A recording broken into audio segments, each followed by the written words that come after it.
At Kingdom Baptist Church, there's an effort to have computer classes for kids in the neighborhood.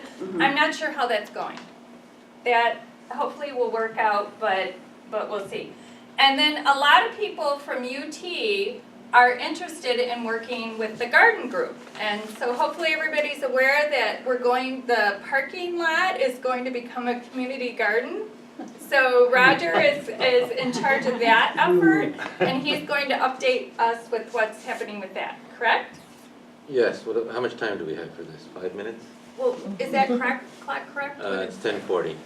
10:40? So yeah, 5 minutes. All right. You can take 10 if you want. Roger, can you speak up?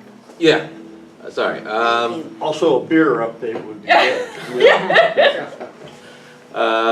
So let's see, we have the major events coming up are, let's see, May 2nd. That's when our plans for that's when we're actually going to build the garden out there and rejuvenate the back. What's the date again, please? May 2nd. Saturday, May 2nd. The day before the auction. Whoa. Oh, yay, okay. The day before the auction. Apparently that's important. Anyway, so yeah, so we're gonna try to, we got volunteers coming from Christ the King, hopefully from UT, from TUC, hopefully the new members of the garden, and then on May 9th. So May 2nd is really important for us to turn out and work on that. And then May 9th is our annual planting day, because that's when we get our plants, and then ultimately we will, we don't have it scheduled yet, but we have a day to put up a fence. We have a number of, let's see if I can pull this sucker up. Anyway, so we have some plan, I guess, I think also the week before then, May 2nd, which is April 25th, we're gonna also have a planning meeting. This is one of several meetings we've had, but it's the last one to kind of get organized for the planting day, or rather the building day. And let's see if we can get the goat lady to come and talk a little bit about having goats at the garden. So who's the goat lady? Who was the goat lady? Off the top of my head, I don't remember. But Well, her name doesn't matter. What did she do? well, she has goats. She has a number. She has a herd of goats. She lives in the neighborhood? She Yeah. She lives in the neighborhood. She lives up, maybe like 3 blocks up. You're Lynn. So right now, I guess they hang out most of the time over at the Root Riot Harambee garden, which is behind the firehouse in Austin. She wants to come and visit. She wants to have her goats over on our pasture. You know, 1 week, for a week every 4 weeks or so. Anyway, so we can get rid of, hopefully we won't have to do any lawn mowing. Or That's the fertilizing. idea. Or fertilizing. Maybe Jennifer could bless her goats like Lynn Garner did when she shrieked one Sunday. So Roberta, did you have a Yeah. question for Roger? Well, you know, I'm against the garden, but I always wanted a parking lot, even though I do not have a car. Okay? I'm straightforward. I said I'm against the garden, but I prefer a parking lot. Okay? I don't have a car. I just want to remind you that. But your son does, and he, I support other people with cars with my tax dollars. Okay, so Roger, the community garden in the back works where people rent boxes, correct? Yes, we have that model in the So will back, that be in the and we parking have lot? that model also in the front, though we may also have food pantry beds, where we can have For the fraternity, for the Yes. nuns at the, okay, that or the Oak Park Food Pantry. okay. Okay, so, and isn't Root Riot involved in helping plan the They may be, Root Right's is helping, but they're not really involved in the planning. That's rude, right? So Root Right, so one of the gardens Root Right has is the one where the goat lady already has her goat set. There's Harambee one you Harambee, mentioned? In yeah. Austin. Okay, what is it? Community gardens, It's just a network of community gardens. Okay. And I don't know, they have a few other locations too. I got 2 seconds. Okay, so, all right, so the garden group is working with Root Right. I don't know if you ever saw that community garden that was eventually disassembled by Leona's. There was a community garden there On Madison. on Madison and Oak yeah. Park. No. Oh, yeah. Okay, so they ran that, right? They were Yeah. Root Yes. Right, weren't they? That was a Root Riot community garden. So the thing I really like about them helping us out is they're established. They know how to get like construction debris to use to construct community Yeah, we're gardens? probably not gonna do it that way. Oh. But we could if we wanted We to. could do it that way, yes. Yeah. You know, what the, you know, so they have some knowledge and connections and they've, I think they know that, so we're gonna get like, we're working with them because I think they have the cheapest source of really nice Right. dirt, Right. which is important. Dirt's important. Yeah. We're not gonna be a soilless media garden or an aquaculture garden. So we need soil. And they will be providing us with funds for the fencing. Oh. Oh, All right. nice. Awesome. Well, yeah, I just got excited when I heard that because I know they've been pretty successful. So I thought if they share their expertise with us, there isn't anything about that could possibly be bad. And so this is the map for the community garden across the street. Yeah, so Michelle Krogel did this. This anticipates 20 beds right now. We're only going for about 10 beds this year. And this isn't a finalized map of the garden, but that's kind of what we're putting out there as a discussion, for discussion. We've already discussed having a separate entrance over here, you know, a number of beds over, 20 beds over here. I don't know if we're gonna have these items, depends on what we're doing with the goats, because this is the goat pasture. A butterfly and herb garden over here. Cool. And then just, I don't know, I think we have compost bins over here and items like that, and our water is coming from, right now, from, there's a house over here. The homeowner said we can use their water, so.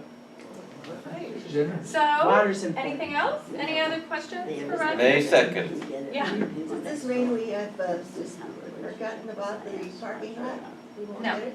Well, that's, so, I can't speak for the board on that issue. They haven't said that there wouldn't be a parking lot. Roger, I think, But not in the short term, there is no parking lot in the plans. Not Yeah. there. Maybe a bicycle. Mina? rack. Yeah, and I can provide a little bit of background on that. With the parking lot, because of the city requirements for parking lot, in terms of fencing and in terms of planting around it, it became Lighting also. really prohibitive at this time to even move forward. I think James Kane and the Operations Committee did a fabulous job working with Joe Schmid, coming up with a plan. But it just became, I think it was a total of 9 spaces, that it simply wasn't worth the $170,000 that it was gonna cost. For 9 spaces, yeah. Yeah. And, So for the so short it's not term, realistic now, I mean, we'd have to grow to where it would justify. Yeah, so in the meantime, we can make good use of the This is a good- space. And And this would that be, helps because that property is tax exempt, so when you show you're using it for the community good, then that helps keep it tax exempt. yeah. yeah. We had to go down and have a lot of hearings to get it tax exempt, and they got a tax exemption based on parking lot, community garden type uses. You gotta do all of them, maybe you still get the parking lot.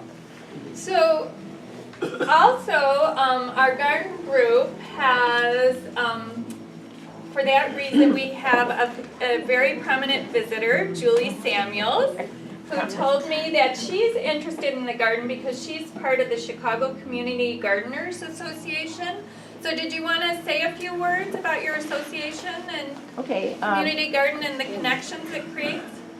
okay, first I want to say, there's a good reason to have beer, because you got hops, and you can use it for compost. So keep that in mind. See, start your own brewery. You could have TUC beer, right? It's all good. We do.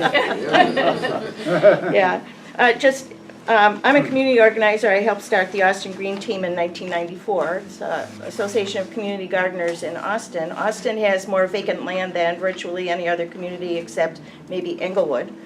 And land means, good land use in terms of gardens is an environmental improvement, habitat and water absorption and all those things about climate change. But it also means healthy food and healthy people. And so that's a connection, I think, to the community that's a really important thing. We need healthy food in Austin. We need healthy people in Austin. And when you grow your own food, you have avoided food costs. You can have organic food without having to buy it. So, and as you've learned from your own garden here. So the organization that we've started citywide is called Chicago Community Gardeners Association. We currently have 700 members. We had a meeting yesterday where we gave out plants that were raised in Austin High School greenhouse by the Austin Green Team. And that is making use of a greenhouse, unfortunately, is not really being used by the school, which is a good point. You know, that's something, I mean, I think there are 6 or 8 schools in Austin that were shut down, and the Austin High School is not being used adequately. But it is being used to grow plants, which are given away to 64 people who attended our event yesterday at the Center for Green Technology on the west side. So, and those were flowering plants. In May, we'll be giving away vegetables that have been donated by a board member from the organization I used to work for in Lake County. He has a huge farm and a greenhouse, and he gives us vegetable seedlings, so there'll be tomatoes and all sorts of things that we will be giving to gardeners who are members of CCGA. And it's just that CCGA is this wonderful linking. You're talking about the Community Renewal Society. Well, I see the CCGA as that, so I'm going to join Community Renewal Society because really, you know, everybody gets a bright idea, then they say, well, let's start an organization. It's like, no, there's just what you were saying. There are already those organizations. We need to coalesce and collaborate. So I have just a few flyers, and we have a website if you're interested. And I've talked to Roger about the garden here. She's actually been very helpful in, Julie's been very helpful in getting us inspired to canvas yesterday. Right, because people is the most important thing, as was said originally. Okay, so if you're interested, the next Action in Austin meeting is next Sunday here at 4 o'clock.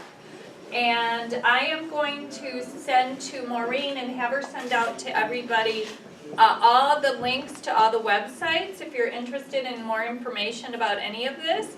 And if you are not online, let me know and I will get the information for you and send it to you.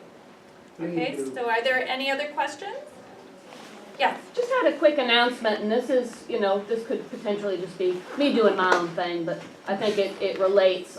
People have heard about the Fight for 15 movement, low-wage workers and the strikes at the fast food organizations. Well, next Wednesday, the 15th, this coming Wednesday actually, is a national day of action, and it's finally coming out west. 11:30 Wednesday at the McDonald's on Madison Street, the one next to the Village Hall. There's going to be a rally. I think there's some people that are walking out there or going on strike for the day there. So there will be a living wage Fight for 15 rally in Oak Park at 11:30. There's also one at 9:30 down on Cermak Road at 5500 Cermak. And then a citywide thing in the afternoon at UIC, which if you want to go, let me know, just I can give you the details. But it's coming to Oak Park, and there's a lot of jobs that seem to be coming to Oak Park with these construction projects going on, and What fun day to see is who's it? out there. What day is it? Wednesday the 15th, this coming Wednesday. Tax day. 11:30 at Nikki D's. Okay, any other questions? Okay, thank you so much for coming. Thank you, Karen. This was